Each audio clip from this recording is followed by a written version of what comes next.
Esta casa no es un hogar, es un mausoleo de cristal y piedra, perfectamente situado sobre un acantilado en Santa Bárbara, para que yo pueda observar, cada día, un horizonte de libertad que me es negado.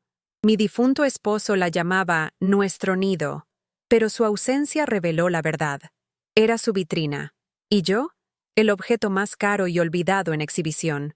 El sol de California no me calienta, me atraviesa, exponiendo el polvo que se acumula no solo en los muebles de lujo, sino en mi alma. Cada superficie de mármol es fría al tacto. Cada panel de cristal refleja una soledad tan vasta como el propio océano Pacífico. El silencio aquí dentro es una presencia física, una fuerza que presiona mis hombros y se instala en mi pecho. Recuerdo, como un sueño lejano, el sonido de risas de niño resonando por estos pasillos, pero la memoria es frágil y se deshace como el humo. Ahora, el único sonido constante es el de las olas rompiendo abajo, un ritmo implacable que no suena como la canción de la naturaleza, sino como el tic-tac de un reloj que me recuerda que mi tiempo se está agotando en un vacío absoluto. El sonido del mar es el sonido de estar siendo, lentamente, borrada del mundo. Cuando me atrevo a mirar mi reflejo, no me veo a mí misma. Veo a una extraña, a una mujer de 75 años cuyos ojos han perdido la luz, como si la llama de quien yo era hubiera sido sofocada hace mucho tiempo. Mi cuerpo, encorvado y frágil, es un mapa de todas las batallas que perdí en silencio. No es la edad lo que me pesa, es la decepción. Es la carga de haberme vuelto invisible para la única persona cuya mirada yo más deseaba que me viera. Mi hijo. Me siento como un pájaro con alas de oro, demasiado pesado para volar, atrapado en la jaula más hermosa del mundo. Mis manos cuentan la historia más triste de todas. Ellas, que un día tuvieron la firmeza y la osadía para diseñar una colección entera que encantó a París, ahora tiemblan al sostener una simple taza de té. El sonido de la porcelana golpeando el platillo es una sinfonía de mi ansiedad, un anuncio público de mi fragilidad. Recuerdo la sensación del carboncillo en el papel, la certeza de mis trazos, el poder de crear belleza de la nada. Ahora, esa misma mano apenas logra firmar su propio nombre sin que la caligrafía revele el terremoto que vive dentro de mí. La creadora ha sido deshecha. El ritual del almuerzo del domingo es una tortura que yo misma me impongo. Cada semana, una parte tonta y desesperada de mí cree que tal vez, esta vez, será diferente, que veré un destello del niño que crié, no del hombre frío en que se ha convertido. Pongo la mesa con una precisión quirúrgica, los cubiertos de plata alineados, las copas de cristal brillantes. Es una puesta en escena patética de una familia que nunca existió de verdad, un intento de construir un recuerdo bonito sobre un terreno de dolor. La comida, cuando llega, sabe a cenizas. Su llegada se anuncia con un escalofrío en mi espalda. Gabriel entra y la temperatura de la habitación parece bajar 10 grados. Viste la riqueza como una armadura y la belleza como un arma. Sus ojos azules, brillantes y fríos me evalúan con la distancia de un banquero analizando un activo. No me ve. Me inspecciona. El beso en mi mejilla es un toque gélido. Un protocolo vacío que solo resalta el abismo entre nosotros. No ha venido a visitar a su madre. Ha venido a verificar el estado de su herencia. Hoy, su mirada tiene un brillo diferente. Una determinación depredadora. Él no se sienta. En su lugar, coloca sobre la mesa inmaculada un maletín de cuero oscuro. El objeto parece absorber toda la luz de la habitación. Mi corazón, un músculo cansado, late descontroladamente contra mis costillas. Conozco ese maletín. Es el mismo que su padre usaba para cerrar negocios, para sellar el destino de otras empresas, de otras personas. Ahora está aquí, en mi mesa, entre mi plato y el suyo. Es una declaración de guerra disfrazada de documento, y yo soy el territorio a ser conquistado. Su voz, un veneno almibarado, corta el silencio. Madre, seamos realistas.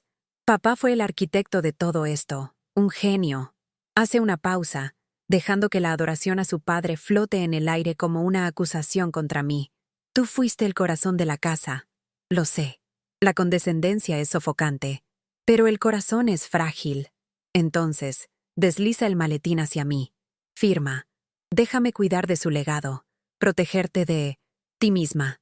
La última parte la dice casi en un susurro. La más cruel. De las ofensas disfrazada de preocupación. No dijo, tú solo elegías las cortinas, pero la intención era la misma. Protegerte de ti misma. En esas 4 palabras, invalidó cada decisión que tomé, cada sacrificio que hice, cada noche que pasé en vela. Me convirtió en una niña senil, una incapaz que necesitaba tutela. El amor de toda una vida, la renuncia a una carrera, la dedicación a él y a su padre, todo fue reducido a un certificado de incompetencia. El dolor es tan agudo, tan lacerante, que por un instante me quedo sin aliento. Y en ese instante, en el fondo de la humillación, algo sucede. El dolor se vuelve tan insoportable que se transforma en otra cosa. Como el carbono bajo presión se convierte en diamante, mi dolor se cristaliza en una furia fría y lúcida, una fuerza que no sabía que aún existía, la fuerza de aquella joven diseñadora en París, la mujer que creía en sí misma, despierta de un largo sueño. Siento mi espalda enderezarse, mi barbilla levantarse, el temblor de San. Mis manos se detiene. El fuego que creía extinto se reaviva. Lo miro a él, no a mi hijo, sino al hombre en que se ha convertido. Y por primera vez, lo veo con claridad. Veo la codicia, el resentimiento, el vacío que intenta llenar con el dinero y el poder de su padre. Y de mi boca, la palabra más simple y más difícil de toda mi vida emerge, no como un susurro, sino con una firmeza que nos sorprende a los dos. No. La palabra resuena en la habitación, no alta, pero densa, inquebrantable. Es el sonido de mi alma reivindicando su existencia. La transformación en su rostro es aterradora. La máscara de hijo amoroso y preocupado se desintegra, revelando una fealdad que venía de dentro. Sus ojos azules se convierten en 2 esquirlas de hielo. La incredulidad rápidamente da paso a un desprecio puro y sin disfraces. Me mira como si yo fuera un insecto que se ha atrevido a desafiarlo. El rechazo a su petición no hirió sus sentimientos. Hirió su orgullo, su sentido de derecho. No estaba acostumbrado a oír la palabra no, especialmente de mí. Su voz, ahora desprovista de cualquier suavidad, es una navaja. Como quieras. Recoge el maletín con un gesto brusco. Entonces, púdrete aquí en esta casa, sola con tus inútiles recuerdos. Se inclina, y su rostro queda a centímetros del mío, el veneno en su aliento. Vas a morir sola, madre. Y puedes estar segura, no estaré en tu funeral para sostener tu mano. No grita. Su calma es la parte más aterradora. Es una sentencia de muerte, emocional, pronunciada con la frialdad de un verdugo. Me da la espalda. Cada uno de sus pasos sobre el mármol es un clavo siendo martillado en mi ataúd. La puerta principal se cierra con un estruendo final, un sonido que rompe el silencio y mi corazón en 1000 pedazos. El eco desaparece, y me quedo en el silencio más profundo que he conocido, el silencio de ser completamente abandonada. Me sentenció a morir sola, creyendo que esa sería mi ruina.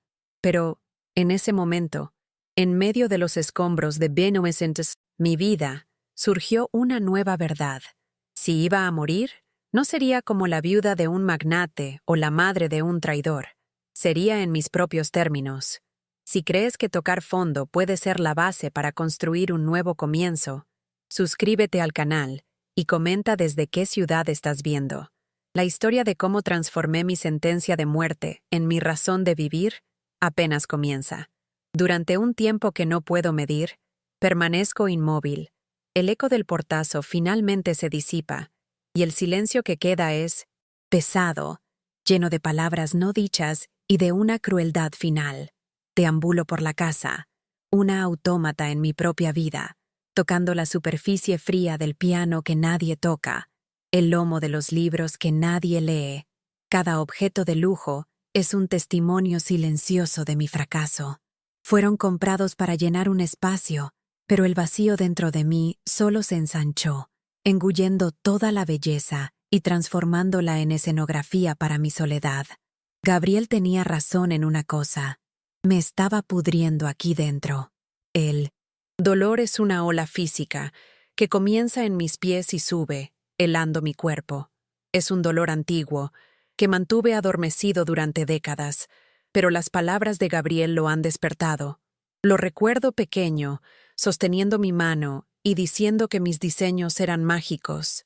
Recuerdo haber sacrificado una beca en Milán porque su padre dijo que una familia necesitaba un ancla, y yo era su ancla. Le creí. Me anclé a una promesa de amor y respeto que, ahora me doy cuenta, era solo un puerto de conveniencia para ellos. El amor que di fue usado como una cadena. Subo las escaleras, cada peldaño un esfuerzo monumental. Mis rodillas protestan, pero es un dolor físico bienvenido, una distracción de la agonía que desgarra mi pecho. No voy a mi habitación, un santuario de insomnio y recuerdos tristes. Sigo adelante, hacia una pequeña puerta al final del pasillo, la puerta del desván, un lugar que he evitado durante años, un cementerio de cosas que alguna vez importaron. El polvo lo cubre, todo, un velo sobre el pasado. El aire es pesado, con el olor a madera vieja y a tiempo detenido, el olor del olvido. En el centro del desván, cubierto por una sábana amarillenta, hay un baúl de madera oscura. Perteneció a mi madre. Es lo único en esta casa que es verdaderamente mío, que vino de mi vida anterior. Mis manos, aún temblorosas, luchan con el cierre de latón oxidado. Cuando finalmente se abre, el sonido del crujido es el único sonido en el universo. Por un momento, tengo miedo de mirar dentro, miedo de encontrar solo más pruebas de una vida desperdiciada, de sueños que se convirtieron en polvo como el resto de las cosas aquí arriba. Pero lo que encuentro no son álbumes de fotos de una familia feliz de mentira. Lo que encuentro son ellos, mis cuadernos de diseño, decenas de ellos, apilados. El cuero de las tapas está gastado, las páginas amarillentas por la edad, pero están allí.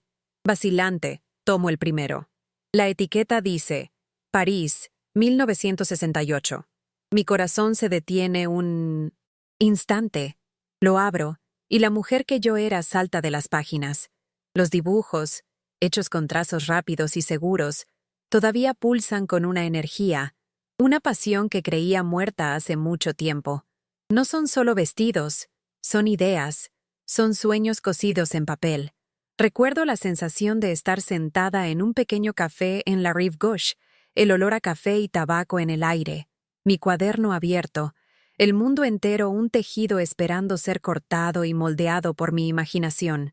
Yo estaba viva, era audaz, tenía una voz, una identidad que no dependía de ser la esposa de alguien o la madre de alguien. Yo era Clara, la diseñadora, y mirar esos dibujos es como encontrar una parte perdida de mi alma. Una lágrima cae sobre la página, manchando la tinta de un boceto de un elegante vestido de noche. Pero no es una lágrima de tristeza, es una lágrima de rabia. Una furia sagrada comienza a quemar el hielo en mis venas. Gabriel, con su crueldad, su desprecio, su codicia. Él y su padre no solo me pidieron que renunciara a una carrera, me convencieron de que renunciara a mí misma. Me hicieron creer que esta mujer, la mujer de los cuadernos, era frívola, sin importancia en comparación con el imperio que ellos estaban construyendo. Tú solo elegías las cortinas.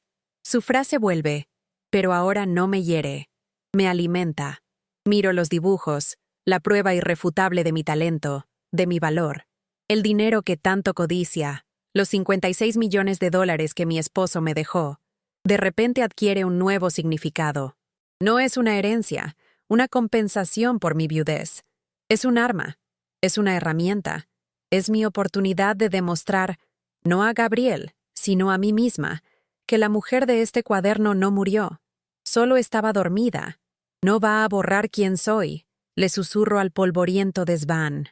Las palabras tienen un peso, una verdad que resuena en el silencio. Cierro el cuaderno con una nueva determinación. Bajo las escaleras, ya no como un fantasma frágil, sino con un propósito.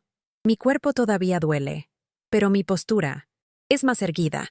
Por primera vez en décadas, no estoy pensando en lo que perdí, sino en lo que puedo construir. El legado de mi familia no será definido por su codicia, sino por mi resiliencia.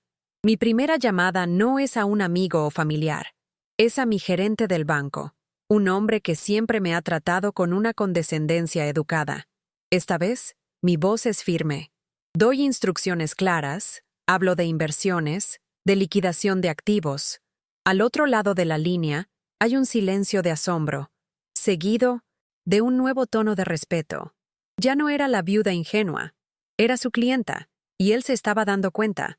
Fue la primera pequeña victoria, la primera piedra que puse en los cimientos de mi nueva vida. Pero Gabriel no se queda quieto. Su amenaza no era vacía. 2 semanas después, aparece el primer artículo en un tabloide en línea. El titular es cruel. Viuda millonaria pierde el juicio, hijo teme lo peor. El artículo, lleno de fuentes anónimas cercanas a la familia, me pinta como una anciana, senil y confundida, rodeada de consejeros aprovechados que están robando la fortuna de la familia. La foto que usan es una en la que parezco perdida y frágil, tomada en un momento de distracción. Siento su veneno trabajando. El mundo exterior comienza a cerrarse. Amigos de toda la vida, parejas con las que cenábamos desde hace 30 años, de repente están muy ocupados para atender mis llamadas. Sus miradas de lástima y desconfianza son como pequeños cortes en mi piel. El aislamiento que antes era emocional ahora se vuelve físico. Un muro que Gabriel construye a mi alrededor.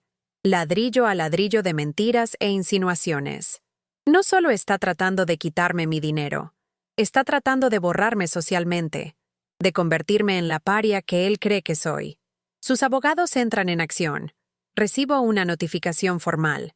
Gabriel ha presentado una petición ante el tribunal para ser declarado mi tutor legal, alegando mi incapacidad mental para gestionar mis propios asuntos. El documento es una colección de medias verdades y mentiras descaradas, citando mi reclusión y decisiones financieras erráticas como prueba de mi deterioro. La burocracia fría e impersonal de la ley es su nueva arma, y es aterradora. Siento que el suelo bajo mis pies comienza a ceder. La batalla más difícil, sin embargo, no es en el tribunal, es dentro de mi propia mente. La voz de Gabriel se ha convertido en un eco constante, repitiendo sus acusaciones. Eres débil, eres vieja, eres incapaz. Todas mis inseguridades, todos mis miedos, adquieren su voz. Por la noche, me persiguen flashbacks de otras humillaciones. La forma en que mi esposo descartaba mis opiniones en cenas de negocios. La sonrisa de burla de Gabriel cuando me equivocaba con el nombre de uno de sus socios. Mi mayor miedo es la semilla de duda que él plantó. ¿Y si tiene razón? ¿Y si solo soy una vieja tonta que vive de recuerdos y no puede hacer nada por sí misma? La grandiosidad de mi plan, construir algo nuevo, un legado mío, parece una fantasía delirante frente a la brutal realidad de su oposición. El contraste entre la mujer segura de mis cuadernos de dibujo y la mujer asustada que se mira en el espejo es abismal. La duda es un enemigo más peligroso que la codicia de Gabriel. Me aferro a mis cuadernos como un náufrago a un trozo de madera. Todas las mañanas, antes de hablar con mis propios abogados, paso 1 hora en el desván. Toco las páginas, repaso los contornos de los dibujos con mis dedos, respiro. El olor de ese papel, de esa tinta, es un recordatorio, es un ancla, pero esta vez, es un ancla que me aferra a mí misma, a mi propia fuerza. No estoy sola en esta lucha. La joven Clara, llena de sueños, está aquí conmigo, susurrándome que no me rinda. El proceso legal se alarga, consumiendo días en reuniones y declaraciones. Mis abogados son competentes, pero escépticos. Me aconsejan llegar a un acuerdo, ceder una parte de la fortuna a Gabriel a cambio de paz. Es el camino más fácil, señora. Almeida, dicen. Pero no quiero el camino más fácil. El camino más fácil fue el que seguí durante 50 años, y me trajo hasta aquí, a esta soledad, a este dolor. Esta vez, elegiría el camino difícil. La tensión aumenta cada día. El estrés se manifiesta en mi cuerpo. Pierdo el apetito. Las noches de insomnio se convierten en la norma. Hay momentos en que el deseo de simplemente rendirme, de darle a Gabriel lo que quiere para que me deje en paz, es casi abrumador. Es una tentación terrible, la promesa de silencio, del fin de la lucha. Pero entonces recuerdo su mirada, el desprecio en su voz cuando me sentenció a morir sola, y sé que la rendición no sería paz, sería el fin. Desarrollo un nuevo ritual. Todas las noches, me siento a la mesa vacía del comedor, no con un plato de comida, sino con una hoja de papel en blanco y un lápiz de carboncillo. Al principio, mis trazos son vacilantes, temblorosos, pero poco a poco, la memoria en mis músculos regresa. Empiezo a dibujar de nuevo. No vestidos de gala, sino rostros. Rostros de mujeres mayores, con arrugas que cuentan historias. Rostros con ojos que han visto mucho. Algunos brillantes, otros cansados, pero todos con una chispa de vida. Es en estos dibujos donde encuentro mi claridad. Empiezo a formular lo que haré con el dinero. No será un monumento a mi vanidad. Será un refugio, un lugar para personas como yo, personas que han sido descartadas, consideradas inválidas o superadas por sus propias familias o por la sociedad. Un lugar donde puedan redescubrir sus propios talentos, sus propias pasiones, tal como yo lo estaba haciendo en mi polvoriento desván.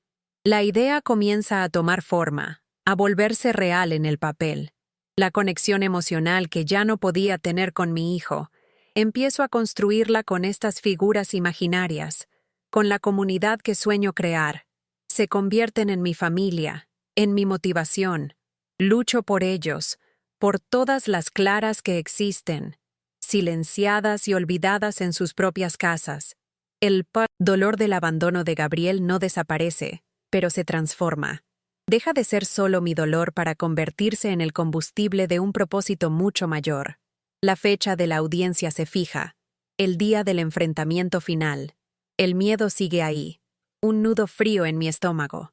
La voz de Gabriel todavía susurra en mi mente, pero ahora hay otra voz, más fuerte.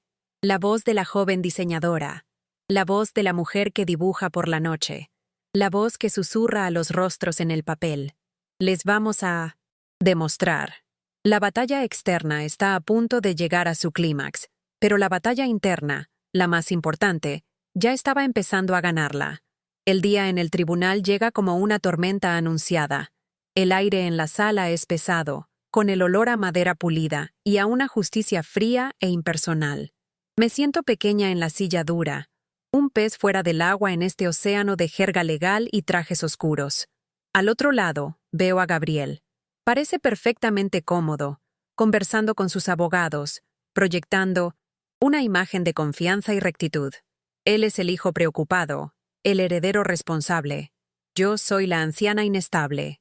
Su guión estaba bien ensayado. Cuando Gabriel es llamado a declarar, camina con una gravedad estudiada. Su voz es un instrumento de manipulación. Habla de su padre con una reverencia que roza la adoración, pintándolo como un titán insustituible. Habla de nuestra familia, de nuestro legado, incluyéndome en una narrativa de la que me ha excluido toda su vida. Está construyendo una imagen de unidad familiar que él mismo destruyó, y lo hace para que mi negativa a darle el control parezca una traición. Entonces, se vuelve hacia mí. Sus ojos azules se encuentran con los míos, y derrama su compasión venenosa. Habla de mi confusión, de mi fragilidad. Describe cómo olvidé el nombre de un vecino, cómo quemé el asado el otro día, transformando pequeños lapsus de memoria en síntomas de un grave deterioro mental. Y luego, la obra maestra, una lágrima solitaria y perfecta, resbala por su mejilla mientras le dice al juez que su único temor es que yo despilfarre el trabajo de la vida de su padre. Mientras lo escucho, una calma inesperada se posa sobre mí. La mujer que yo era hace unos meses se habría desmoronado. Habría creído cada palabra. Se habría ahogado en la culpa y la vergüenza. Pero ahora, veo la actuación. El dolor de sus mentiras sigue ahí, una brasa constante, pero ya no me quema. Veo a un hombre desesperado, un actor mediocre en su último acto. No está tratando de protegerme. Está tratando de enjaularme para robar lo que hay en la jaula. Clara Almeida. La voz del oficial de justicia me llama, y el sonido de mi propio nombre parece anclarme en el presente. Me levanto. Siento la mirada de todos sobre mí, la curiosidad, la lástima. Doy el primer paso hacia el estrado, y luego el otro. La caminata parece durar una eternidad. Con cada paso, dejo atrás a la mujer invisible, a la decoradora de cortinas. No estoy caminando hacia mi defensa. Estoy caminando hacia mi manifiesto. Me siento en la silla, que es incómodamente alta. La madera es dura contra mi espalda. Mi abogado comienza a formular una pregunta, pero levanto una mano para detenerlo. Un gesto pequeño pero firme. No voy a responder a sus acusaciones. Voy a contar mi verdad. Mis ojos se encuentran con los de Gabriel. Ese brillo de confianza en su rostro vacila por un instante. No esperaba esto. Esperaba lágrimas, confusión. No esperaba serenidad. Mi voz, cuando hablo, no tiembla. Es más baja de lo normal, pero cada palabra es clara. ¿Recuerdas, Gabriel? Empiezo, y la sala queda en un silencio absoluto. ¿El vestido que diseñé para tu graduación de la escuela secundaria? La pregunta personal e inesperada lo toma por sorpresa. Veo un destello de confusión en sus ojos. La armadura legal que ha construido a su alrededor no tiene defensa contra un recuerdo. No espero una respuesta. Continúo, mi voz ganando fuerza. No tenía mucho dinero en esa época. Tu padre era estricto. Con los gastos de la casa. Usé el dinero que ahorré del mercado durante 3 meses para comprar esa tela de seda azul. Tu favorita. Hago una pausa, dejando que el recuerdo se asiente en la sala. Dijiste que te daba vergüenza usarlo, que parecía cosa de pobres. Preferiste usar un traje de tienda que tu padre compró. El impacto del recuerdo es visible en su rostro. Se mueve incómodamente en su silla. Lo miro directamente. Me acusas de vivir en el pasado, de estar atrapada en los recuerdos. Pero lo único que mueve tu futuro es el dinero. Mi futuro... Me interrumpo. Y por primera vez, le doy la espalda. Física, simbólicamente. Él ya no es el centro de mi historia. Me dirijo al juez, un hombre de rostro severo, pero cuyos ojos ahora muestran un rastro de curiosidad. Mi futuro, señoría, he decidido construirlo. Mi voz ahora es fuerte, llena de un propósito que siento en cada fibra de mi ser. Con los $56 millones que mi hijo cree que soy incapaz de administrar, no voy a financiar una vejez de lujo y soledad. Miro a mi abogado, que me observa atónito, y luego vuelvo al juez. Tengo un plan mejor. Anuncio, aquí y ahora, la creación de la Fundación Refugio del Amanecer. Las palabras salen con una claridad y una certeza que nunca he tenido. Será un centro, un hogar, para hombres y mujeres de mi edad, personas talentosas, llenas de vida, a quienes sus hijos o la sociedad les han enseñado que sus vidas han terminado. Personas que, como yo, fueron informadas de que su único valor estaba en el pasado. En el Refugio del Amanecer, ofreceremos talleres de arte, de música, de ebanistería, de diseño. Mi voz se llena de pasión. Crearemos un lugar donde la experiencia no sea vista como vejez, sino como sabiduría, donde las manos que tiemblan puedan enseñar y las voces que fueron silenciadas puedan volver a cantar. No será un asilo para esperar la muerte. Será una comunidad para celebrar la vida. Una segunda, tercera, cuarta oportunidad. Concluyo, mirando firmemente al juez, pero mis palabras son para todos en la sala. Gabriel tiene razón en una cosa. Mi pasado importa. Y es por mi pasado, por la mujer que fui y en la que me estoy convirtiendo, que sé que este es mi verdadero legado. Le demostraremos a él, y a todos los que piensan como él, que están equivocados. El silencio que sigue es diferente. No es un silencio de vergüenza o de espera. Es un silencio de peso, de comprensión. El castillo de mentiras de Gabriel se ha derrumbado en pocos minutos, no por argumentos legales, sino por la fuerza de un propósito auténtico. Ya no es el hijo preocupado.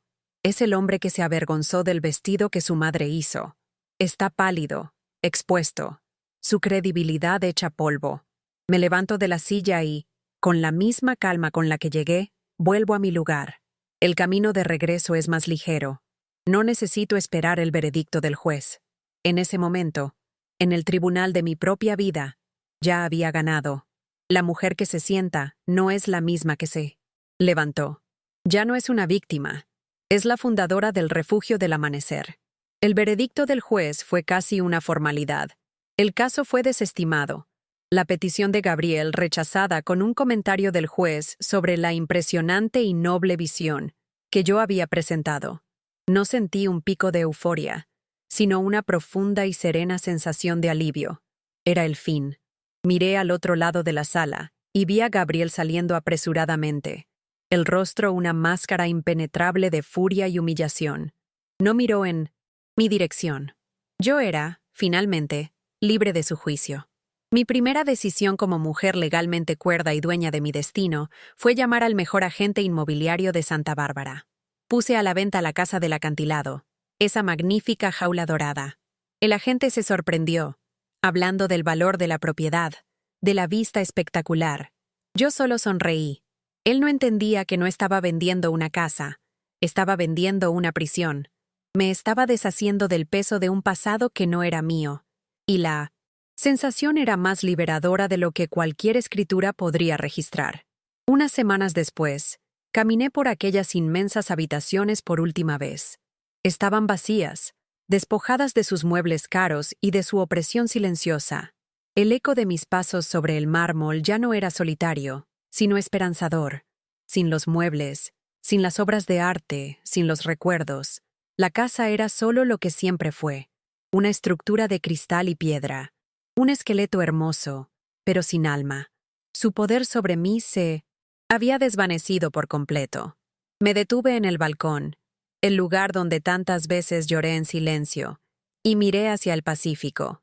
El océano ya no parecía una frontera inalcanzable. Por primera vez, parecía una invitación.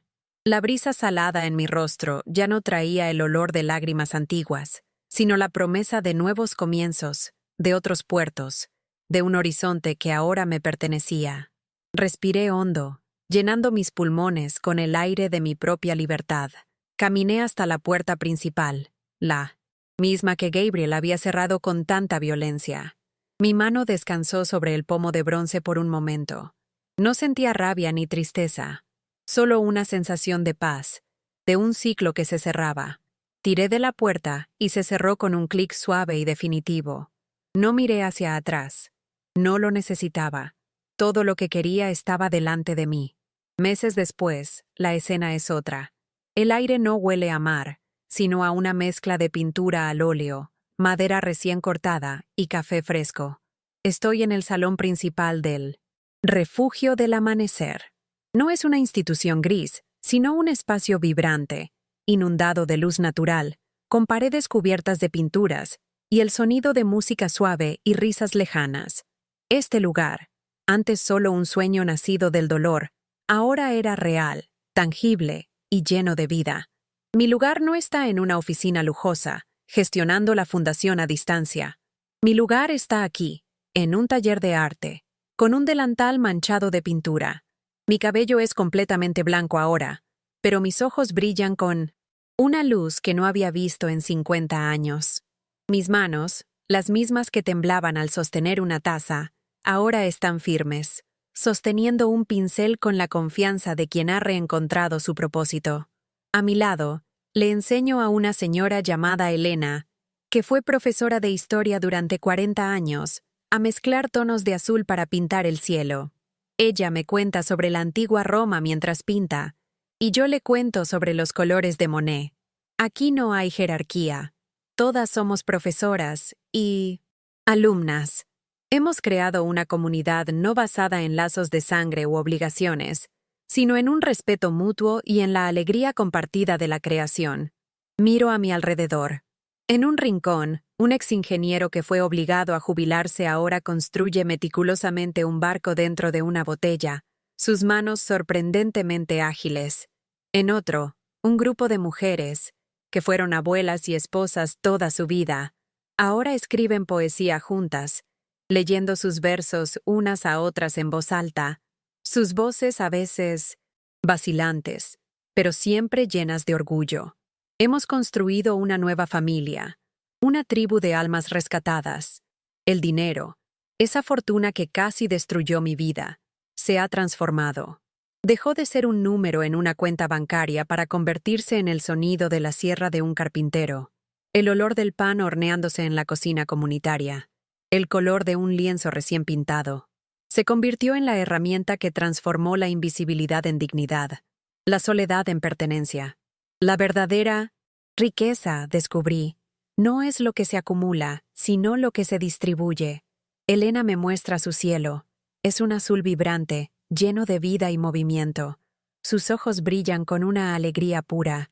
Nunca pensé que podría hacer algo así, susurra, casi con reverencia. La sonrisa que le doy es la más genuina que he sentido. Es una felicidad que no viene de fuera, sino que brota de dentro, de ver un alma humana florecer de nuevo. Este es mi verdadero imperio. Por un breve instante, pienso en Gabriel. No hay amargura en mi corazón, solo una distancia inmensa. Lo imagino en su mundo de transacciones y valores de mercado, un mundo que ahora me parece tan pequeño e incoloro. Él quería el dinero que mi esposo construyó, pero nunca entendió el valor de las cosas que el dinero no puede comprar. Se quedó con el reino material. Yo elegí construir un reino de espíritus. El sol de la tarde entra por la ventana del taller, bañando todo en una luz dorada y cálida. Miro hacia afuera y veo el jardín que plantamos, juntos, lleno de flores imperfectas y hermosas. Veo amigos sentados en los bancos, compartiendo historias, riendo. El futuro ya no es una amenaza, un tiempo de declive que hay que temer. Es un lienzo en blanco, y todos aquí tenemos pinceles en las manos, listos para pintar. El dolor que Gabriel me causó fue la semilla, pero el jardín que ha florecido a partir de ella es la prueba de que nuestro verdadero legado no es lo que heredamos, ni lo que nos quitan. Es aquello que, con valentía y amor, elegimos construir sobre las ruinas. Es la belleza que creamos a partir de nuestros corazones rotos.